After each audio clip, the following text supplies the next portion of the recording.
তৃতীয় শ্রেণীর শিক্ষার্থীবৃন্দরা আসসালামু আলাইকুম, সবাইকে স্বাগতম আমার এই চ্যানেলে। আমি অনেক কষ্ট করে তোমাদের তৃতীয় শ্রেণীর গণিতের নমুনা প্রশ্ন নিয়ে হাজির হয়েছি।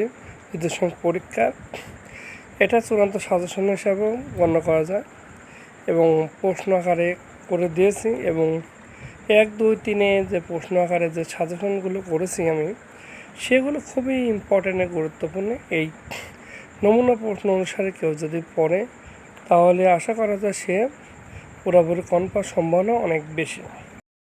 আমি অনেক রিসার্চ করে পঞ্চম, ষষ্ঠ, সপ্তম অধ্যায় থেকে বহু নির্বাচন এবং অতি সংক্ষিপ্ত এবং টেক্সট চিহ্ন, এই শূন্যস্থান, এই তিনটা সেক্টর তোমাদের বিকল্প বিষয় অনেকগুলো দিয়েছি। অনেকগুলো বলতে বেশি নেই, তোমরা দেখলে অবশ্যই বুঝতে পারবে। কিন্তু গুণ আর ভাগের অধ্যায় থেকে ভাজ্য নির্ণয় সূত্র, গুণফল নির্ণয় সূত্র, এগুলো থেকে অবশ্যই পরীক্ষায় প্রশ্ন মাস্ট হবে। আর আমার এই নমুনা প্রশ্নটি কেউ যদি কালেকশন করে পড়ে যায়, অবশ্যই আশা করা যায় 70 কনফার্ম সম্ভাবনা বেশি।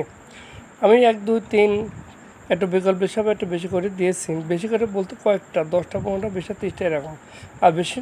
আর তারপরে 4, 5, 6, 7 সাধারণভাবে আমি অনুস্কন্ধ করে যেগুলো ইম্পর্টেন্ট পরীক্ষায় আসবে সেগুলো দিয়েছি। যেমন সাধারণত পঞ্চমত ইলিশ মাছ আর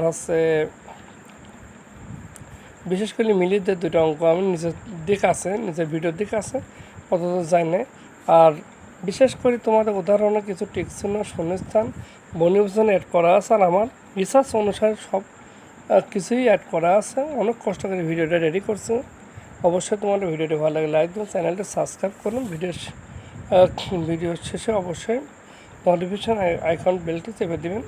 আর আমার চ্যানেলের পাশে থাকুন এবং নতুন ভিডিও পেতে হলে চ্যানেলটি সাবস্ক্রাইব করতে লাগবে। তোমরা ভিডিওটি না টেনে সম্পূর্ণ দেখো অনুরোধ জানাই। এই অবস্থায় আমি এখন বিদায় নিচ্ছি, তোমরা অবশ্যই দেখতে থাকো। সবাই ভালো থাকবে। আল্লাহ হাফেজ, আসসালামু আলাইকুম।